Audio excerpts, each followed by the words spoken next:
Welcome to Madison Church. My name is Stephen Feith. I'm the lead pastor here, and I'm so glad that you're joining us online this week. In my house, I've got three little kids. They're all under the age of 10, which means we watch a ton of Disney movies, and my favorite Disney movies are the ones done by Pixar. I love the storytelling and the way that they make the movies. It's just really great. And every now and then I'll be watching one of those movies for the 500th or 600th time, and a scene or a moment will really pop out at me, and it's kind of like I can use this at a talk at Madison Church because there's theology in it. And one of those examples is found in the movie Finding Nemo. This is a Disney Pixar film about an overprotective clownfish named Marlin and his son named Nemo. And I'm sure most of you or many of you have seen this movie, but to kind of recap it in case you haven't or in case it's been a while, you don't have little kids at home making you watch it over and over again. After a tragic incident in which Marlin loses his wife and all of their eggs except for one, Marlin becomes this highly protective father of the one egg that survived, the son he names Nemo. And Nemo has a small fin due to this tragic incident. Despite Marlin's fears, though, Nemo is eager to explore the ocean and prove his independence. You know, Marlin is this overprotective father. He's trying to keep Nemo safe and at home, but Nemo just wants to go out and explore the ocean. Well, Nemo grows up and it's time for him to go to school, and he goes to school. His father is a nervous wreck, and of course, wouldn't you have it, on the first day of school, they're doing a field trip. And so Marlin is super nervous about this. He goes and he's trying to chase down the caravan that's going to go to this part of the ocean that Marlin's very uncomfortable with. And as he does, what happens is Nemo starts to swim out further into the ocean and further out to the ocean because there's a boat. And all of Nemo's peers have kind of dared him to go and touch the boat. And Marlin's yelling, "Don't do it." And Nemo swims all the way up there and he hits the boat. And on his way back, though, a scuba diver swoops up Nemo and takes him away. And from there, Marlin embarks on this crazy, epic journey across the ocean to rescue his son. And along the way, Marlin meets all sorts of different people or different fish, including Dory, a forgetful but friendly blue tang fish. He meets sharks and he meets sea turtles. And so he goes on this crazy adventure. But the reason I'm bringing this story up, that's the recap. But the reason I'm bringing it up today is that the part of the story that stands out to me is when Nemo is first introduced to the aquarium. The other fish who are in the aquarium, they're used to this clean and very controlled environment. They freak out when Nemo is poured in and dumped in. And what they do is they got to clean everything now because Nemo is contaminated. He's dirty. He's from the ocean. They scrub him down. They make sure he's presentable. And they really emphasize the importance in this initial scene, the importance of having a pristine, small, controlled, artificial environment. And the reason that sticks out to me is because it made me think of how many of our churches are kind of like this aquarium, and how many of our followers of Jesus are like the other fish in the aquarium. We might be focused on cleaning up the newcomers through spiritual disciplines and maintaining some sort of aspect or appearance of purity. We would say things in the church world maybe like you should dress a certain way, you shouldn't say certain words, and of course never miss a church gathering because we can't let this space of our lives get dirty, right? But that's not the point of Christian community or the church. I mean, think about Jesus, for example. We read this passage from John last week, but I want to reread it today because it's relevant to our talk. John writes, "So the Word became human and made his home among us. He was full of unfailing love and faithfulness, and we have seen his glory, the glory of the Father's one and only Son." You see, Jesus could have stayed up in heaven and away from us, away from the ocean where there's a lot of dirt and it gets messy, but he didn't. Jesus joined us in the ocean where life happens. that's why I want to point out that God is the God of the ocean, not just the aquarium. Life in the ocean is vast. It's diverse. It's full of challenges and opportunity for growth. And yeah, it's a little dangerous and it's definitely dirty. But God calls us, you and me, those of us who are followers of His, to live in the ocean, to embrace the unpredictability and the messiness of real life, rather than staying confined to the controlled and limited space of a church or a small group or the aquarium. And it's in these challenges, this challenging environment in which we find our true potential and growth. But if we're going to live out in the ocean, how do we live out there? Not just survive, not just make it day to day, but thrive. To live this life that Jesus tells us in John 10:10 that He has come that we might have life and life to the full. Now, this is a question that we all must ask, and it's not just about enduring the challenges of life, but rather in the ocean, this outside of the church walls. It's about using what we go through every day, whether it's at work or at home, in our neighborhood, in our relationships, seeing these opportunities these challenges as opportunities for growth and transformation. And how we're going to do that and thrive and not just survive is through community. You see, Marlin, this fish, in this fictionalized story, he had companions along the way. By himself, he could not have journeyed across the ocean. He needed all of these different new companions along the way. He needed the community that he found himself in to help him, to support him, to teach him, to help him to accomplish the mission that was at hand. And so as such, if we're going to survive in the ocean of this world, we need each other. We need community. We need Christian community. And that's what we're going to talk about today in the continuation of our series, Rediscovering Our Forgotten Ways. Over the past month, we've been delving into the values of Madison Church, this missional DNA, as Alan Hirsch calls it. We've talked about Jesus is Lord, and this is our declaration of our commitment to submit every aspect and area of our lives to Him. When Jesus says, "Follow me and make disciples," we follow Him and we make disciples.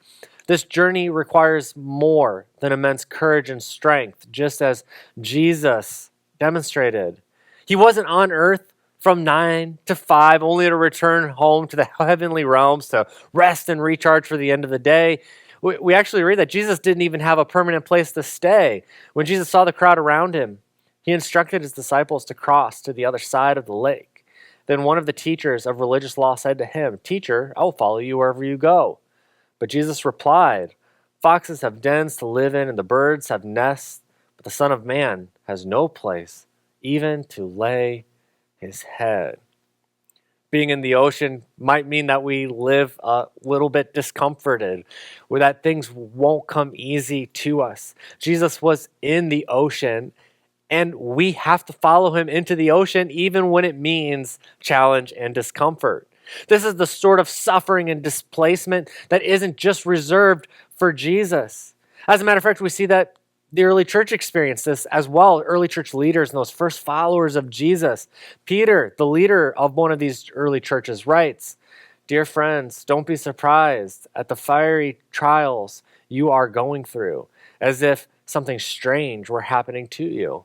Instead, be very glad, for these trials make you partners with Christ in suffering, so that you will have the wonderful joy of seeing His glory when it is revealed to the world." Peter is saying, having a bad day, having a bad week, a season of life. Maybe you're just having a bad life. Things at home aren't great. Things at work aren't great. Maybe it's just some of that. Maybe it's all of it. But what Peter is saying is, he says, when you're going through it, it doesn't necessarily mean that you're doing something wrong. It doesn't mean you're doing something wrong. As a matter of fact, as a follower of Jesus, this makes you and helps you relate to Jesus, who had bad weeks, who had bad seasons, and who had a tough time. Now, certainly our challenges challenges to our safety and our security look different today than they did 2,000 years ago. Most of us today, living in the United States, we're not going to be arrested, tortured, or killed for our faith. But we do experience trials in other ways. And one of the ways and one of the main challenges that I think facing us today as Christians living in the United States is emotional vulnerability. I think it's hard for us to form deep relationships because it requires an emotional openness that most of us aren't ready to do. We have to be susceptible to getting hurt. We have to open ourselves up to rejection. We're going to be disappointed. I mean, even good people with the best of intentions are going to hurt you. I've hurt people, and I bet that you have too. And here's the thing, I know that you have been hurt, and I want to assure you that I've also been hurt. I'm actually working through that now with some of the deepest emotional pain that I'm dealing with in my life is with people who have come into my life and we've built these relationships and then they've left for one reason or some reason or another. But in our shared experiences of emotional pain, I think that we find common ground that unites us as a community. Now, the easy thing and what's common is to close ourselves off. And instead of doing that, instead of becoming defensive and hardened, I believe that as believers and followers of Jesus, we should continue to put ourselves out there emotionally, to be vulnerable. You see, vulnerability, it isn't a weakness, but it takes an awful lot of strength to continue to be vulnerable. And it's in that strength that we will form deep relationships, meaningful relationships. It's through vulnerability and the strength of being vulnerable that we'll begin to engage other people from diverse backgrounds and cultures, risking misunderstandings, opening ourselves up and being fully aware that conflict is going to occur. But moreover, sometimes in life we're going to have to navigate moral and ethical dilemmas in the ocean. It's a complex world out there full of compromise and gray areas. And sometimes we can get into the aquarium inside our four church walls. And we can come up with our statement of faith and have position papers. And we think that we all think the same. But that's not how the ocean is. See, in the ocean, there's lots of ways to think about lots of things. And encountering those different thoughts and ideas might be challenging to us, especially for people who have held beliefs for a really long time. We may have to face uncomfortable truths, including that we are wrong in some of the ways that we thought or some of the beliefs that we held.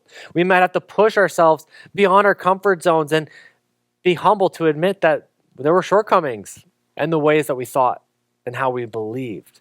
These are all part of our intellectual and personal growth. This flies in the face of our culture, which encourages us and rewards the pursuit of comfort and convenience. But this is our ocean. To live in the ocean as followers of Jesus today is to be emotionally vulnerable. It's to put ourselves out there to be hurt. It's to challenge our own beliefs. It's to live in discomfort. This is the ocean. And so it's no surprise to me that we prefer to live in the safety and cleanliness of an aquarium. It's just that unfortunately this mentality has leaked into the church world to the point of us being scared and fearful about ever leaving the aquarium. It's come to the point where I think a lot of churches, when new people come in, we rush to clean them up. Again, we want to focus on those spiritual disciplines, the outward behavior. We strive to keep the aquarium pure and clean. Just like the fish in the tank, we could become overly focused on the appearance and cleanliness of our small environment. But God is calling us to something greater.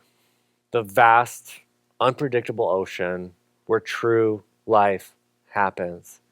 And in the ocean, we're going to encounter all sorts of people who are different than us, people who challenge us, and people who help us grow. And to thrive out there, we're going to need each other. We don't go out there and at it alone, but rather we go out there and at it together. And if we're going to be emotionally vulnerable and do all of the things that we've talked to up until this point, we're going to have to begin to develop really good, healthy relationships within the church. This is one of our values at Madison Church. It is community. And if we're going to have community, we have to have practices that set ourselves up for good and healthy relationships, even in the case of conflict. And so while I could talk about conflict resolution and I could talk about small groups, today I want to talk about a practice that I think helps build strong community bonds, and that is eating together or sharing a meal together. There are 3 times in the Gospels, those 4 biographies of Jesus, in which we are told explicitly why the Son of Man came to earth. 2 of them won't surprise you, but I think one might. First, in Mark, we read, "For even the Son of Man came not to be served, but to serve others and to give his life as a ransom for many." So Jesus came to serve, not be served. We're aware of that. As such, you and I are called to serve, not be served. And then in Luke, we read, "The Son of Man came to seek and save those who are lost." So Jesus came to seek and save the lost. And we are also called to seek out and help those who are far from God. Now, here's that third reason. Again, I bet those other 2 don't surprise you, but this one might. The third and final explicit reason that we are told Jesus came, it says that the Son of Man came eating and drinking. Jesus came eating and drinking, not in the glory of the clouds of heaven, accompanied by angels and their trumpets, but rather Jesus came eating and drinking while serving, seeking, and saving. And if we're followers of Jesus, as we talked about in week 1, and if our goal as disciple makers is to look like Jesus and help other people look like Jesus, shouldn't we do the same? Eat, drink, serve, seek, and save?